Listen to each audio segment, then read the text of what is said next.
ลินเห็นช้างไหมคะ สวยไหมลูก สวยไหมคะโอ้ฝั่งนี้มีผลไม้ยักษ์ด้วยนะลูก ฝั่งนี้มีผลไม้ยักษ์ด้วยนะอันนี้เราต้องจอดนี่เหรอ ไม่รู้เลยค่ะ ไม่น่าใช่นะ คนเขาออกมาจากไหน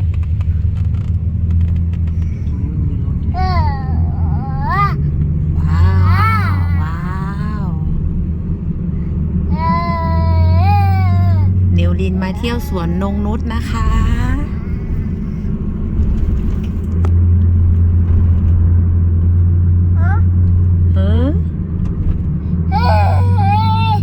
ทางนู้นมีอะไรดูไหม ดูดิ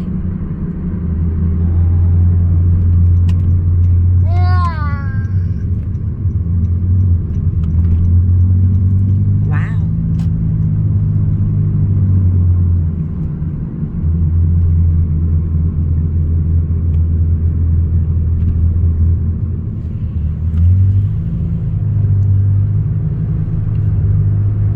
ไอ้พวกนั้นเดินไกลอยู่นะปากทางเข้ามาเอ้าแต่ว่ามันบอกว่า3 กิโลไม่ใช่เหรอวะ ใช่ ไม่ใช่อันเมื่อกี้ 500 เมตร 500 เมตรอ่ะ ถึงยังตอนนี้ เขาว่าเราเลยแล้วอ่ะ มัน เดี๋ยว ยังตอน เดี๋ยว นี้ไปทางไหนวะครูลูกค้าพักบ้านลูกค้ามาจากสัมพันธ์ ของเราน่าจะไปทางนี้ สวนนงนุชพัทยา เดี๋ยวพ่อกำลังเลี้ยวค่ะ นี่ถึงแล้วเนี่ย ทางเข้าเนี่ย ตัวอะไรอ่ะนิวลินส้มๆอ่ะ โอ้โห จริงๆ ขับต่อไปอีก1 กิโลเมตร ถึงแล้วเนี่ยลูก ลานจอดรถจำหน่ายตั๋ว จะไม่หมดเป็นพันเลยล่ะซื้อรถกอล์ฟอีกหรือเราจะไปรถเขา เรานั่งรถเขาก็ได้นะ จริงๆแล้ว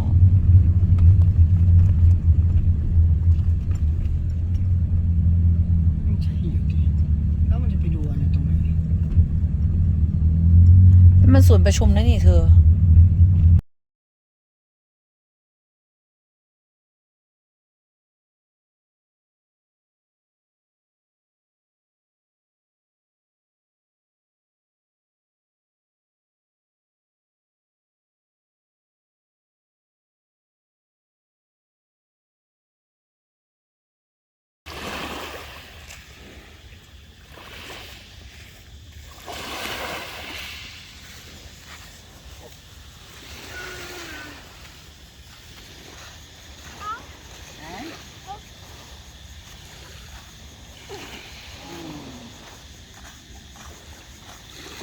สนุกไหมลูก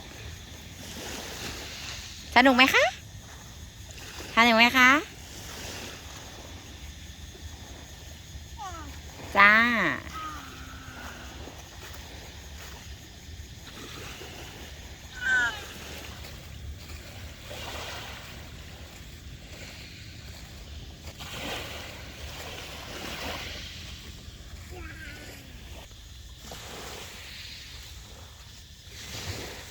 ทะเลครั้งที่ 3 ของนิวลิน 1 ขวบ 6 เดือน เจอกันอีกที 2 ขวบครึ่งนะ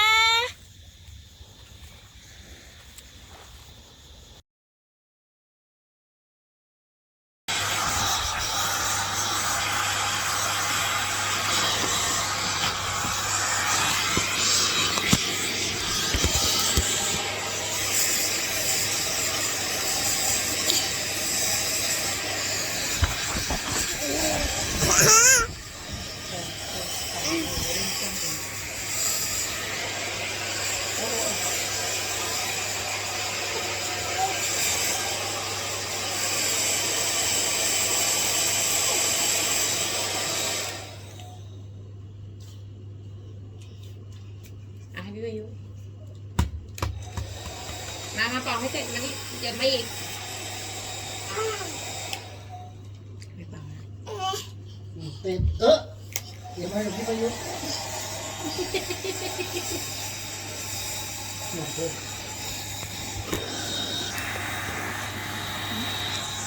เต่าลูกแสนบาทแสน ไอ้ยาไอ้ยา นิวลินจะไปดูอะไรคะ ลินดูดิว่าอะไร สวนสัตว์เขาเขียวนะลูก ไปดูที่มีอะไร เฮ้ย อันนี้ลิงกระรอกเอ้ยลิงกระรอกอยู่อีก ตัวอะไรอ่ะพายุชะนีเดี๋ยวมาถ่ายไว้ให้ดู อะไรอ่ะฮาบิตะลิงคาปูชินกระหม่อมดำลิงคาปูชินกระหม่อมดำ นู่นมันเกาะอยู่ตรงนั้น พี่หลิน ครับ แพนด้าแดง โอ้อยู่ไหนอะ ไม่เห็น นิวลินมีแพนด้าแดงด้วยนะลูก เลดแบงไหนอะพี่หลิน ลิงลิง อืม ลิง มังกี้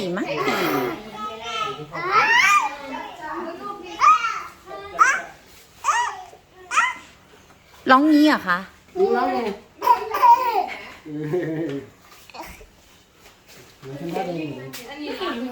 เห็นไหมพายุแพนด้าแดง ไม่ใช่มันปีนต้นไม้อยู่เหรอ เห็นไหม จะเคาะไม่ได้วะพี่หลินมันบอกว่า มหัศจรรย์สัตว์โลก เห็นไหม มันเป็นกับกล้อง น้ำอยู่นี่บ่ ตายอันนี้ตัวอะไรอ่ะลูกฮิปโป ใช่แมวน้อยหรอ มีหน้าเล็ก นาคเอ้ยนิวลินี่พายุตอนนี้มันเป็นนาคนะพรุ่งนี้มันจะไปเป็นพระแล้วนะ นี่ฮิปโปมาแล้วนี่เอามันเข้าไปข้างล่างอีกแล้ว อยู่ไหนอะ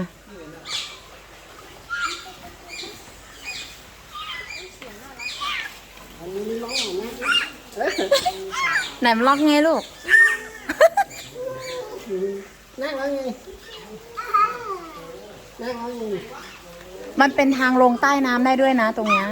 จะลงไปไหม ไปดูอะไรอ่ะ ข้างล่างไงคะ Underwater World พี่หลินมาสวนสัตว์ได้ดู Underwater ด้วย เออเดี๋ยวเฮ้หมวกปิดตาหรือเปล่านะ โปเตมอน โอ้ดู มันก็ตกขี้แตก แล้วเราไม่เอาพัดลมมา นี่ มาพัดลมมาแล้วอะสีเขียวอ่ะเฮ้ยดู มันว่ายมาหาน้องแล้ว ฮิปโปโป เย็นไหม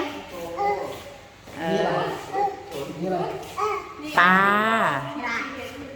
ฮิปโป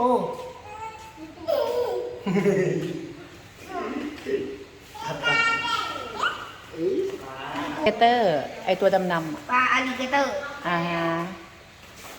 เต่า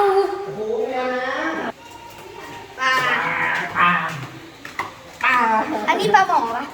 ไม่ใช่ ปลานิน ไม่ใช่ เอาไม่ใช่ทักอันเลยเหรอ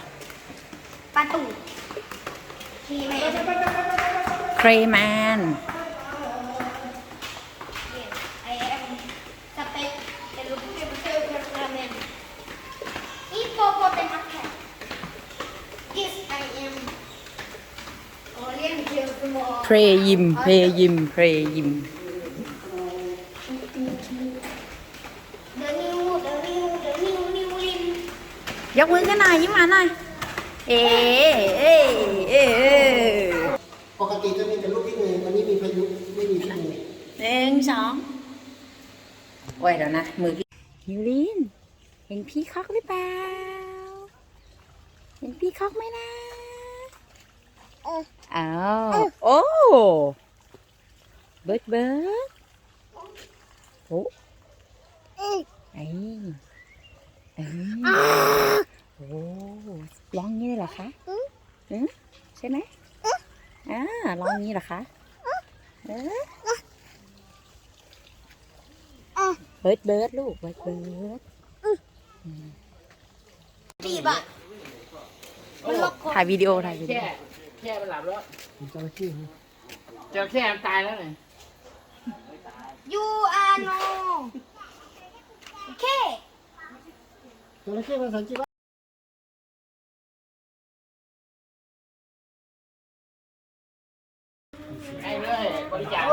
รู้จักกินน้ำเลย เขามีชื่อไหมคะ สีนวล สีนวลน้อยสีนวลเรียกสีนวลนะลูก ครับ ถ้าเกิดแย่นิ้วเข้าไปนี่น่าจะไม่เหลือนะ อ๋อ ตัวเขาโอ้โห ห้ามเย่ดูอย่างเดียวครับ ไม่น่าเหลือ อ๋อไหนเรียกพี่สีนวลนะพี่สีนวลกินน้ำอยู่นะลูก ใครจะป้อนไหมคุณนัท กินเยอะขนาดไหนเนี่ย เอาให้ 4 โล สนุกไหมคะ วันละมื้อ พาละมื้อ นิวลินได้2 สวนสัตว์เขาเขียว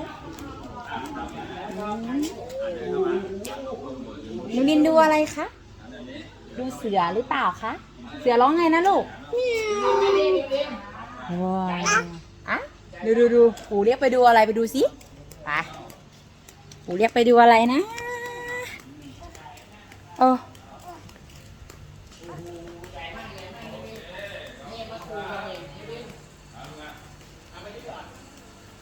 สิงโต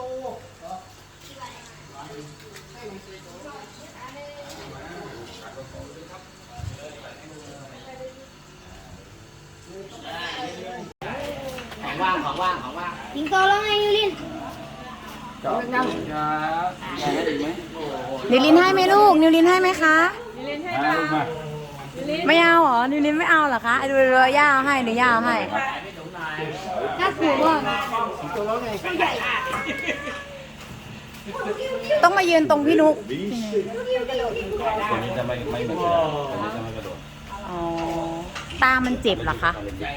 น้ำตาเขาจะไหลครับ อ๋อ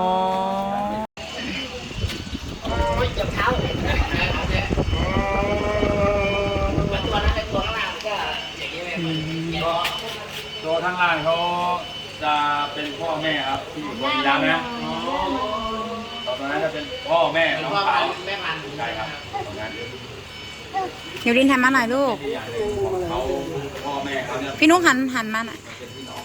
เดี๋ยวเว้ย ไม่เห็นสิงโตเลยบังสิงโตหมดเลย ตาทะเลไหมครับ ไม่ใช่พ่อนะหันหน้ามาอย่ายืนตรงนั้นแหละแต่หันหน้ามา นิวลินลูก นิวลินหันหน้ามาถ่ายรูปกับมอมหน่อยเร็วหันหน้า ตัวน้องสุดอะผม มอมพ่อมายืนตรงนี้ เออ 1 2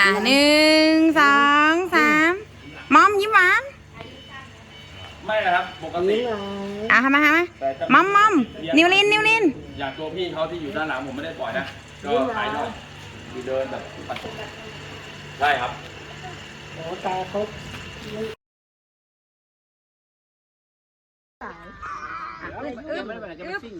โอเคเอาให้อาหารเด็กตักอาหารกลางวันเด็กไปรับจ็อบเดินโอ้โหใจเย็นโอ้โชว์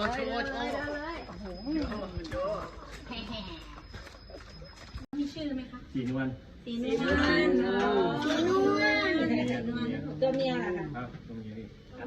ถ้าเกิดแย่นิ้วเข้าไปนี่น่าจะไม่เหลือนะ ตัวเขาโอ้โห ห้ามเย่ดูอย่างเดียวครับ ไม่น่าเหลือ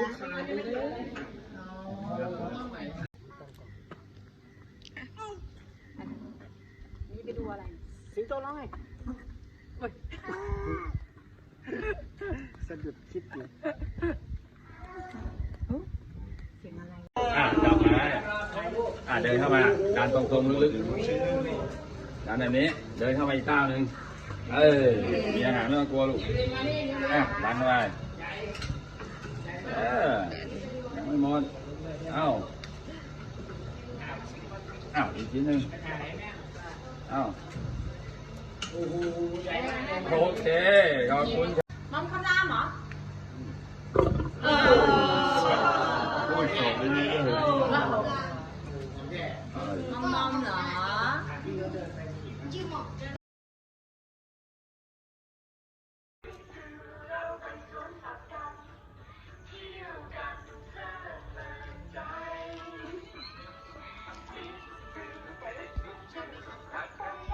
เ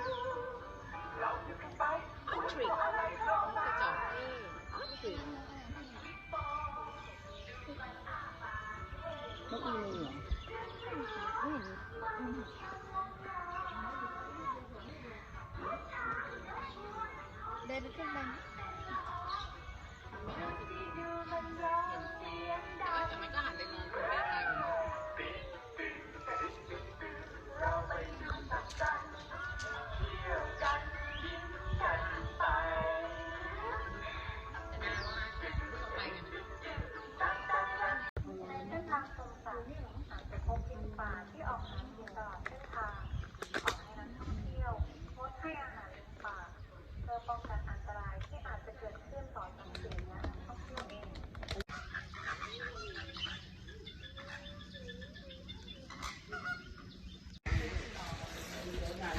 อุ้ย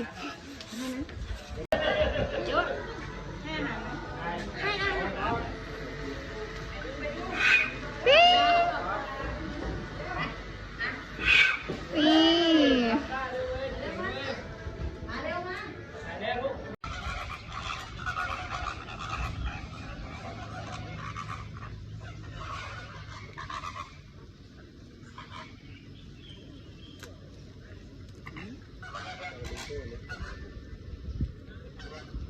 แฟน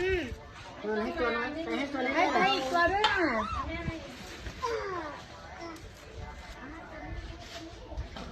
ะ นี่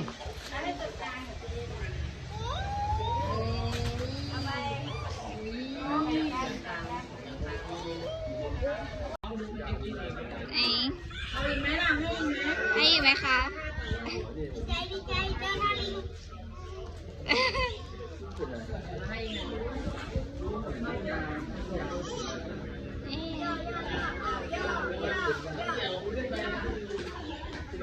เจ้าเหรอ วันนี้จากพี่ช้างช้างชื่ออะไรขอบคุณค่ะ โอ้ยตัวหน้าลูก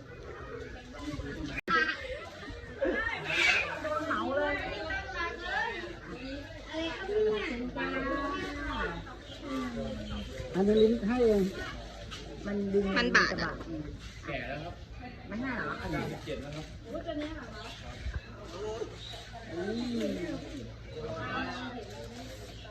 อา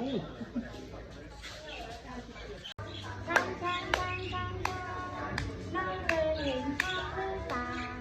ถ้ามันจะตัวไม่เบาจมูกยาวๆตาเนื้อมีเขียวตายเนื้อดีกว่า จะนอนตอนไหน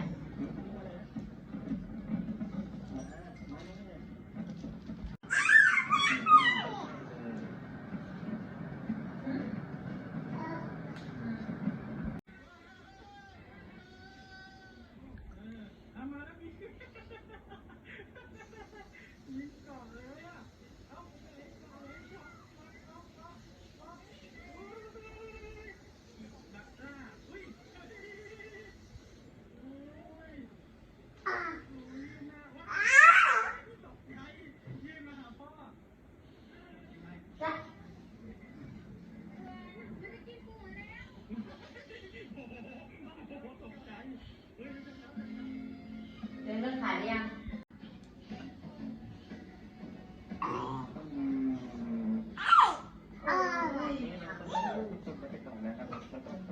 ห่วงยัง